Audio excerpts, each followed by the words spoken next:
Hello everyone, divine 777 में आप सभी का स्वागत करती हूँ। मैं हूं निधि। कैसे हैं आप? आई होप आप सभी स्वस्थ होंगे, सुखी होंगे और सुरक्षित होंगे। आज की जो रीडिंग है वो कलेक्टिव जनरल रीडिंग है, टाइमलेस रीडिंग है। टॉपिक आपके पर्सन की करंट फीलिंग्स आपको लेकर के क्या है हम यहाँ देखेंगे। आपको रहना है पॉजिटिव, कर देना है वीडियो को लाइक, चैनल को सब्सक्राइब अगर अब तक नहीं किया है तो। पर्सनल रीडिंग के लिए आप आ सकते हैं। व्हाट्सएप नंबर आपकी स्क्रीन पर है। रीडिंग स्टार्ट है 199 रुपीज ऑनवर्ड्स। मिनी रीडिंग से लेके डिटेल रीडिंग तक करवा सकते हैं। आज की रीडिंग का टॉपिक बहुत ही डिफरेंट होने वाला है, बहुत बहुत डिफरेंट। और ये टॉपिक एकदम अलग है। मे बी आप में से कई सारे लोगों को ऐसा चीजें थोड़ी सी डिफिकल्ट होती होंगी। देखो मुझे भी ऐ करना पड़ रहा है क्योंकि टॉपिक ही ऐसा है। टॉपिक का तो थंबनेल आप देख ही चुके हैं कि क्या ये आपका फर्स्ट टाइम है। वर्ड, क्या ये आपका फर्स्ट टाइम है? First time, yes. चलो हम लोग देखते हैं और रीडिंग को आगे बढ़ाते हैं। और जैसे जैसे रीडिंग आगे जाएगी आप लोगों को समझ में आ चुका होगा। बहुत सारे चीजें क्लियर है। ये मोस्टली उन लोगों के लिए, ये टीनेज लोगों के लिए है मोस्टली, जिनको ये डिसीजन मेकिंग करना होता है अपनी लाइफ में। ठीक है, सो चलो स्टार्ट करते हैं। Angels, universe and divine please guide करिए मुझे और बताएं जो मेरे व्यूअर्स हैं, क्या उनको उनके फर्स्ट टाइम के लिए आप क्या एडवाइस देना चाहते हैं वो बताएं। क्योंकि उनके पार्टनर चाह रहे हैं कनेक्ट होना, तो क्या उनको फर्स्ट टाइम के लिए ये कनेक्ट होना चाहिए या नहीं, क्या सोच करके यहाँ पर आ रहा है। तो यहाँ पर है नाइट ऑफ वॉन्ड्स का card. Just see the card, knight of wands. यहाँ पर है 8 ऑफ वॉन्ड्स का कार्ड, जस्टिस। यहाँ पर है the chariot, okay, the fool. मैं आपके सामने ही कार्ड्स निकाल रही हूँ। यहाँ पर है 4 of swords, S of cups का कार्ड है, ओके। यहाँ पर है the hangman, 10 of wands and यहाँ पर है 10 ऑफ सॉर्ड्स का कार्ड, ओके। सारे कार्ड्स आपके सामने ही हैं। अब यहाँ जो कार्ड्स हैं उसमें हम राशियों की बात कर लेते हैं। Aries, Leo, Sagittarius, Libra, Aquarius, Jaimini and cancer, Scorpio, Pisces के पर्सन हो सकते हैं ये, ठीक है। और यहाँ पर लिब्रा जहाँ पर स्ट्रांग नजर आ रहे हैं। यहाँ पर है 8 ऑफ कप्स का कार्ड, द लवर्स का कार्ड है, ओके। एंड यहाँ पर है आपके लिए द हाई प्रीस्टिस का कार्ड। तो सबसे पहली बात है कि जब जैसे आप में से कई सारे लोग होंगे और ये मेरा काम है आप लोगों से इस तरह की बात करना। आप जैसे कई सारे जो टीनेज हैं, यंग हैं, बहुत सारे लोग थोड़े बड़े भी हो सकते हैं, लेकिन अभी भी अगर आपने अपने आप को मर्यादित रखा है और अपने आप को आप एक रिलेशन में लेकर के जा रहे हो, या आप एक रिलेशन में पहुंच चुके हो जहां आप कमिटमेंट में भी हो, अब यहाँ आपको शायद ये बात पूछी जाती है, बोली जा रही है, प्रेशर डाला जा रहा है अगर कि आपको इंटीमेट होना है या आपको अपने पर्सन के साथ में जाना है, तो क्या आप इसके लिए तैयार है? क्या ये चीज आपके लिए वैलिड है? क्या ये चीज आपके लिए ठीक है? कार्ड्स के थ्रू इस रीडिंग में मैं ये आपको समझाना चाह रही हूँ। देखिए, सबसे बड़ी बात है द हाई प्रीस्टेस का कार्ड है। डेफिनेटली आप इमोशनल हैं इस व्यक्ति को लेकर के। ये व्यक्ति भी इमोशनल हो सकता है, लेकिन जहां इस कार्ड में बोला जा रहा है कि ये पर्सन की इच्छाएं तो बहुत हैं, इमोशंस तो बहुत हैं, लेकिन आप इसकी हर बात नहीं जान पाओगे। इसको अच्छे बुरे का अनुभव है। ये एक ऐसा पर्सन हो सकता है जो थोड़ा बहुत आपसे जब भी प्यार की बात कर रहा है तो आपको पता है कि ये व्यक्ति प्यार तो कर रहा है, लेकिन इसे अच्छे बुरे का भी पता है, लेकिन फिर भी ये अंजाम से कोई भी इत्तेफाक नहीं रखते हैं। लवर्स का कार्ड है। डेफिनेटली आप दोनों की कनेक्शन बहुत ज्यादा गहरा है। बहुत कनेक्शन गहरा होने की वजह से आप इस व्यक्ति के सामने झुक जा रहे हो, क्योंकि आपको लग रहा है कि ये व्यक्ति जो है मुझे बहुत प्रेम करते हैं, ये व्यक्ति बहुत समय से हम लोग साथ में। तो एक अगर लंबा सफर भी आपने तय किया है, 2 साल, 3 साल, 1 साल, 1.5 साल, वॉटेवर, तो आपको लगता होगा कि ये चीज शायद अब वैलिड है, क्योंकि अब ये पर्सन आपको प्रेशराइज कर रहे हैं। जब भी आप इनसे मना कर रहे हो तब ये पर्सन आपको डेफिनेटली एक नाराजगी दिखा रहे हैं, आपसे आपके प्रेम को ठुकरा रहे हैं। जो इमोशनली प्रेम है आपका उसको ठुकरा रहे हैं, और वो चीज आपको दुख दे रही है। ये चीज आपके साथ में हो रही है। अब क्या इनकी बात को मानना चाहिए? नाइट ऑफ वॉन्ड्स का कार्ड है। नाइट ऑफ वॉन्ड्स कभी भी आपको एक कमिटमेंट ऐसा वाला देता है जो फ्लर्टियश होता है, जो एक यंग पर्सन, बहुत कम उम्र का, मान लो 15-16 साल टाइप का कोई व्यक्ति आपको कमिटमेंट देता हो, तो वो कमिटमेंट तो दे रहा है, लेकिन वो आप उस पर ट्रस्ट नहीं कर पा रहे, क्योंकि जो फर्स्ट टाइम होना चाहिए वो बहुत ही ज्यादा खूबसूरत याद होना चाहिए, वो प्रेशर नहीं होना चाहिए, वो जबरदस्ती नहीं होना चाहिए, वो किसी भी तरीके का कोई ऐसा चीज नहीं होना चाहिए जहां आप एक डिसीजन मेकिंग किसी प्रेशर में ले रहे हो। ये एक ऐसी याद होना चाहिए जो हमेशा आप दोनों के बहुत करीब हो, जो आप दोनों के बाद साथ में हमेशा रहे, जिसको सोचकर आपको एक दूसरे के प्रति नफरत, कुंठा, ईर्ष्या ना हो, नफरत ना हो, बल्कि प्रेम हो, हमेशा एक दूसरे का रिस्पेक्ट बना रहे, वो चीज होना चाहिए। यहाँ पर हो सकता है जिस व्यक्ति के साथ आप जुड़े हुए हैं वो आपको ये तो कह रहे हैं, ये मुझे थोड़े से आपसे एज में थोड़े से बड़े लग रहे हैं, मतलब 1-2 साल हो सकता है आपसे ज्यादा बड़े हो, ऐसा हो सकता है। तो वो इस बात को आपको रिस्पॉन्सिबिलिटी तो दे रहे हैं कि देखो तुम मेरे ऊपर ट्रस्ट करो, तुम मेरे ऊपर बात करो, मेरे से ऐसी बात करो, मेरे ऊपर ट्रस्ट रखिए, आप ऐसे तो कह रहे हैं, लेकिन ये ट्रस्ट आप नहीं रख रहे हैं, मतलब आप डरे हुए हैं और आप ये ट्रस्ट आप रख नहीं पा रहे हैं। ये व्यक्ति लगातार आपसे केवल और केवल जितने भी बार बात करते हैं, कॉल पर, मैसेज पर, अचानक से ये व्यक्ति सिर्फ और सिर्फ फिजिकल बातें कर रहे हैं, सिर्फ ऐसी बातें कर रहे हैं जिसमें कि आप अपने आप को ज्यादा ही उत्साहित, उत्तेजित फील करें। ऐसे ही मैसेजेस भेज रहे हैं, ऐसे ही रील्स, ऐसे ही फोटोज आपको लगातार ये भेज रहे हैं, ताकि वो आपको ये बता सकेंगे उनका मन इस समय इसी चीज को लेकर के है। ठीक है, ये वाली बात चीज है, ये तो चीज आपको दिख रही है।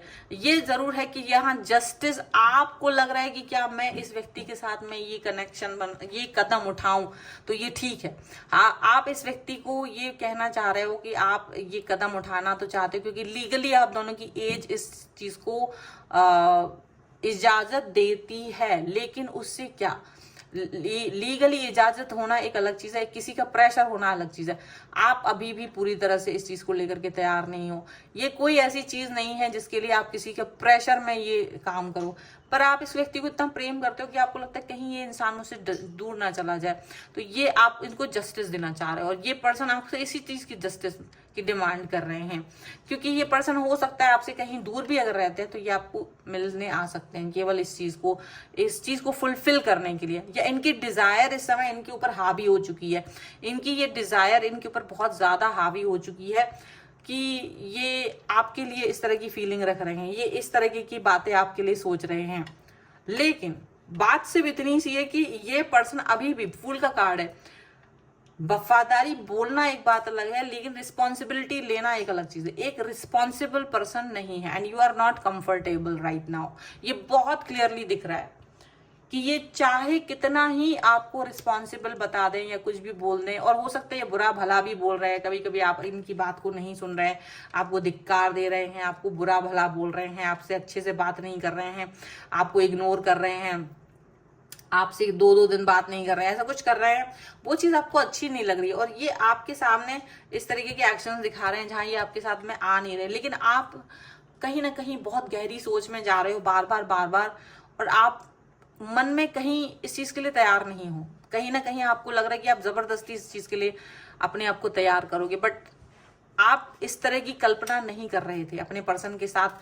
पहली बार जाने के लिए आप ऐसी कल्पना में नहीं थे, आप सोच रहे थे कि शायद ये पर्सन आपके सामने एक अच्छा प्रस्ताव आपके साथ वेट करे, अगर आप का वेट करे, आपको अपने हमसफर बनाए, जब पूरा एक रीति रिवाज के साथ आप घर में जाएं, उसके बाद ये चीजें हो।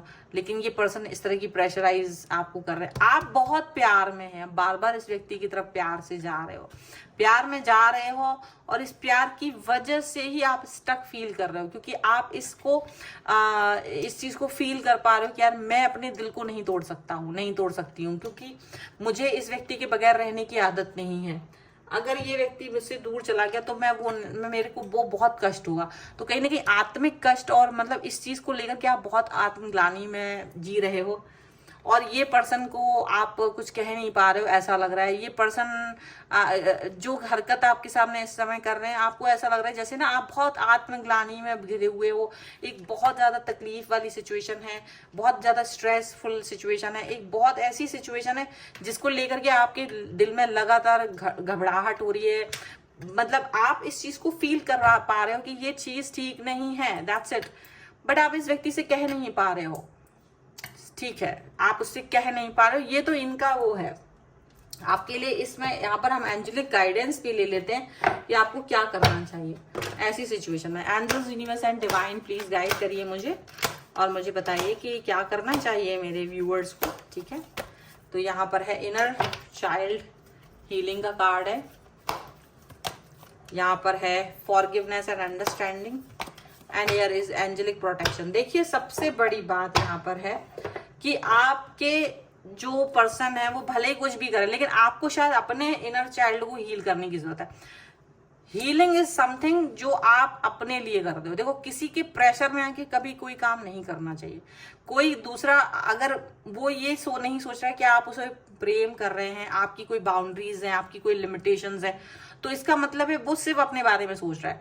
और जो सिर्फ अपने बारे में सोच के बात कर रहा होगा वो व्यक्ति तो आपको प्यार कर ही नहीं रहा होगा, क्योंकि जब वो इंसान आपको जबरदस्ती, आप उस पर ट्रस्ट कर रहे हो, आप उस पर विश्वास कर रहे हो, लेकिन वो आपको सिर्फ जैसे आपको लग रहा है कि इतने साल तक रहने के बाद रिलेशन में अब उसको ये एक अवार्ड की तरह चाहिए, तो ये ऐसे नहीं होता है। ये अवार्ड की तरह नहीं है। आपको अपने आप को प्रोटेक्ट करने की जरूरत है। आपको ये चीज जबरदस्ती जाने की जरूरत नहीं। आपको ऐसे रिलेशन को इस मोड़ पे लेके जाने की जरूरत नहीं है। जबरदस्ती किसी के साथ कनेक्ट होने की, फिजिकल कनेक्शन बनाने की जरूरत नहीं है जहां आप भी तैयार नहीं है, और ये ठीक भी नहीं है। जो आपने अपने सपने संजोए थे, क्योंकि आपके भी तो कुछ सपने हैं, अगर आपके कुछ सपने हैं तो आप उनको किसी और के लिए नहीं तोड़ें, क्योंकि हम अपने सपनों को अचीव करें, वो हमारी आत्मा ने हमको बोले होते हैं, हम वही अचीव करें तो बेहतर है। ये एक सुंदर याद होती हैं, ये सुंदर चीजें होती हैं, ये एक एहसास है जो सुंदर होना चाहिए, जो ब्यूटीफुल होना चाहिए, जो ऐसा होना चाहिए जो प्रोटेक्ट करता हुआ, जो पर्सन है ना, जो आपको लगे कि जो आपको अंडरस्टैंड करता है, तो वो चीज होना चाहिए जहां आपको बाद में इस चीज को लेकर के ग्लानि भाव ना आए और आपको ये ना लगे कि यार ये तो मैंने बहुत गलत चीज कर दी थी, मैं ये इस चीज के लिए तैयार ही नहीं थी, क्योंकि या तैयार ही नहीं था, क्योंकि आगे जाके हो सकता है ये रिलेशन वर्क ना करे, टूट जाए और फिर आपको इस बात पे बहुत ज्यादा पछतावा हो। तो वो चीज नहीं करनी है। आपको एंजेलिक प्रोटेक्शन का कार्ड है, डेफिनेटली आपको कहीं ना कहीं स्ट्रॉन्ग बिहेवियर दिखाने की जरूरत है कि if you are not ready for that, no means no. समझ में आया?